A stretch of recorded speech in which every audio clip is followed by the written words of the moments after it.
আসসালামু আলাইকুম রহমতুল্লাহ। আশা করি সবাই ভালো আছেন।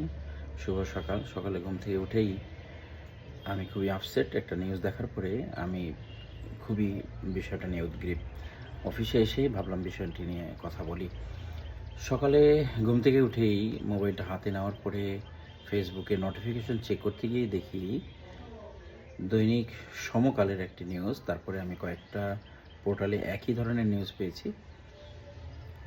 বাংলাদেশে ৫টি আইএমইআই এর পরিবর্তে ৫০,০০০ ফোন চলছে।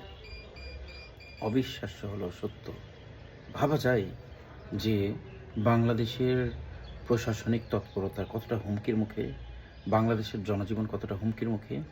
পৃথিবীতে এমন কোনো অপরাধ নাই যে অপরাধগুলো সংগঠিত হওয়ার জন্য কোনো না কোনোভাবে মোবাইল ফোন ব্যবহার হয় না। এরকম কোনো অপরাধ নেই।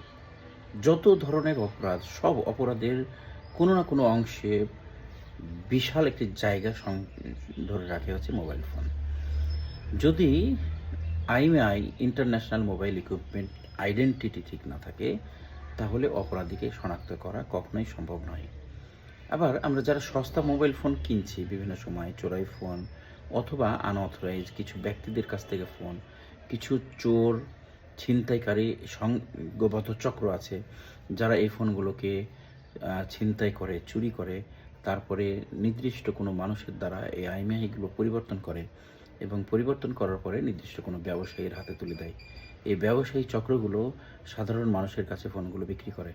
যারা এই ফোনগুলো কিনতেছেন কম দামে, প্রত্যেকটা মানুষের জীবনটা হুমকির মুখে। যখন প্রশাসন কখনো কোনো মামলায় একটি ফোনকে তালাশ করতে গিয়ে আপনাকে পেয়ে যাবে, হয়তো সে অপরাধে আপনি অপরাধী নন, তারপরেও কিন্তু আপনার সাজা হবে।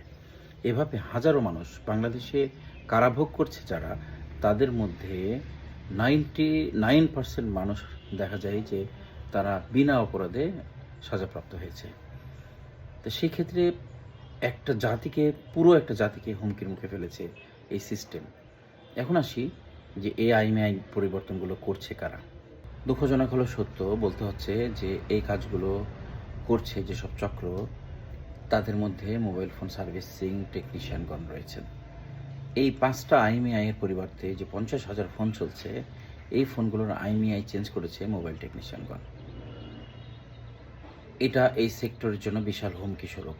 যখন কখনো কোনো টেকনিশিয়ান অপরাধীকে ধরার জন্য প্রশাসন কখনো তৎপরতা চালায়, তখন দেখা যায় যে তারা মার্কেট প্লেসে আসে এবং গণহারে অনেক টেকনিশিয়ানকে তারা তুলে নিয়ে যায়। এখানেও দেখা যায় যে কিছু সাধারণ মানুষ সাজাপ্রাপ্ত হয়ে যায়। আমি অনেককে দেখেছি তাদের লাইফ পরিবর্তন হয়ে গেছে, লাইফ নষ্ট হয়ে গেছে শুধুমাত্র এই মিথ্যা মামলায়। যখন যখন মার্কেটে হামলা করে প্রশাসন, তখন ভালো মানুষগুলোর দোকানেও সার্চ করা হয়, তাদেরকেও জিজ্ঞাসাবাদের জন্য তুলে নেওয়া হয় এবং বাংলাদেশে আইনের সুশাসনগুলো খুবই কম, যার কারণে নিরপরাধ মানুষগুলো অনেক সময় সাজাপ্রাপ্ত হয়ে যায়। এটাকে ঠিক করার জন্য আমরা ২০২০ সালে বিসিপিআরটিএ বাণিজ্য সংগঠন তৈরি করি, Bangladesh cellphone repair technician association. এই সংগঠনের যাত্রা হয় একটি বিষয়ের উপরে আমরা বেশি আলোকপাত করেছিলাম, সেটা হচ্ছে মোবাইল রিপেয়ার পেশাজীবীদের মাধ্যমে যত ধরনের অপরাধ আছে, সব অপরাধগুলোকে নির্মূল করার লক্ষ্য নিয়ে আমাদের যাত্রা। কারণ সেই সময় অনেক সাধু ব্যবসায়ীরা প্রশাসনের কাছে হেনস্থার শিকার হচ্ছিল। দুঃখজনক হলেও সত্য, গত সরকারের সময়ে, আওয়ামী লীগের সময়ে আমরা অনেক প্রচেষ্টা করার পরেও সরকার আমাদেরকে এই কার্যক্রমের জন্য তারা পারমিশন দেয়নি। এটা কারণ হচ্ছে যে দেশে যত অপরাধগুলো সংগঠিত হয়, সব অপরাধের যা অর্জন, সে অর্জনগুলো কোনো না কোনোভাবে রাজনৈতিক দলগুলোর কাছে পৌঁছে যায় এবং সরকার দায়বদ্ধতা এড়াতে পারে না এ বিষয়ে। যাই হোক, আসলেই এটা দুঃখজনক। যারা মোবাইল ফোন ইউজ করছেন, সস্তা মোবাইল ফোন খুঁজছেন, কিছু ব্যবসায়ীরা আছে সস্তা মোবাইল ফোন বিক্রি করছেন, আর কিছু ইউজার আছে এরা সবসময় সস্তা মোবাইল খুঁজে। তাদের জন্য আমার বিশেষ আহ্বান, বাংলাদেশে মোবাইল ফোন আইএমইআই এর উপরে ব্যাপক নজরদারি করছে সরকার। যদি কোনো একটা আইএমইআই এর এগনেস্টে কোনো অপরাধ থেকে থাকে আর সেখানে আনফর্চুনেটলি সার্চ করতে গিয়ে যদি ৫টা মোবাইল ফোন পেয়ে যায়, তাহলে এই ৫ জন ব্যক্তিকে প্রশাসন তুলে নিয়ে যেয়ে জিজ্ঞাসাবাদ করবে। আর পুলিশ কাউকে তুলে নিয়ে গিয়ে থানাতে এক রাত রেখেছে একটা লাঠির বাড়ি দেয়নি, এই হিস্টোরিগুলো কিন্তু খুবই কম।